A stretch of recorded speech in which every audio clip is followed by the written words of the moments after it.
Guys, may share tayo guys sa ating biyahe, sa ating scooter guys. Yan, hindi naman sa ano to guys, magto 2 years na rin mahigit ang yung ating scooters guys.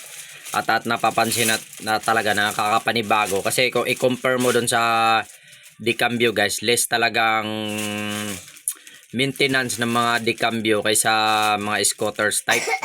Yan, kasi yung Decambio, wala, hindi ka masyadong mag-iisip talaga. Kadena lang, tsaka ano ba tayo? Kadena sprocket lang talaga. Yung pinaka main maintenance mo doon.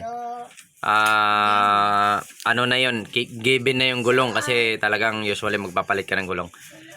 Yan lang guys, at yun, sa mga wala namang masama kung mag-scooter kayo may hindi. Pero real talk guys, mas kung marunong naman kayo sa Decambio, mag-Decambio na kayo para less kayo sa gastos, lalo kung wala kayong budget sa mga probinsya.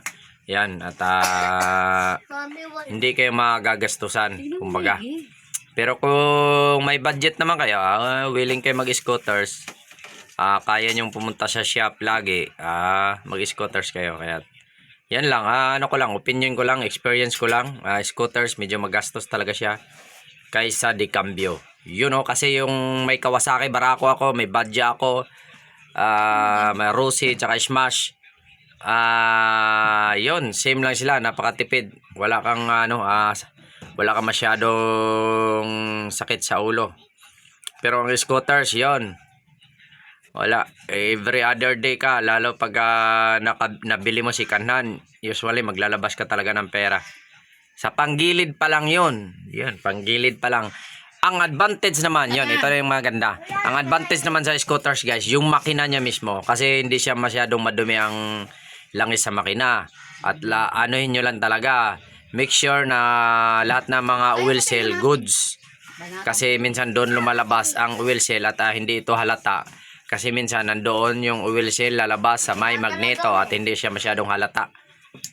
Na hindi like sa mga Decambio, tutulo yun. Sa mga scooters hindi halata kasi nandun sa magneto, nasa ilalim, medyo mahirap silipin.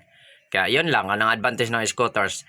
Pero in terms of langis, malinis ang langis na scooters. Kumbaga hindi siya masyadong mga carbon kasi dahil langis lang naman siya, wala siyang lining na halo. Ang sa mga Decambio naman, usually talaga marumi ang langis ng mga Decambio gawa ng may lining siya, may lining na napupudpud. Yan lang, sharing lang guys.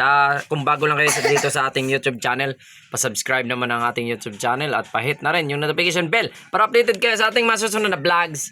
Boss RC, nandun si Boss RC guys, walang upload si Boss RC 2.0. Yan, Reza Aquila vibes. Yan. Thank you Ella Bone Chan Vlogs. Thank you General Bone daw, sabi ni Aquila. Sino pa? General Bone. Yan, peace out guys. Ingat lahat. Agas is our work. Save money, save time. Peace. Peace. Don't forget to subscribe, please.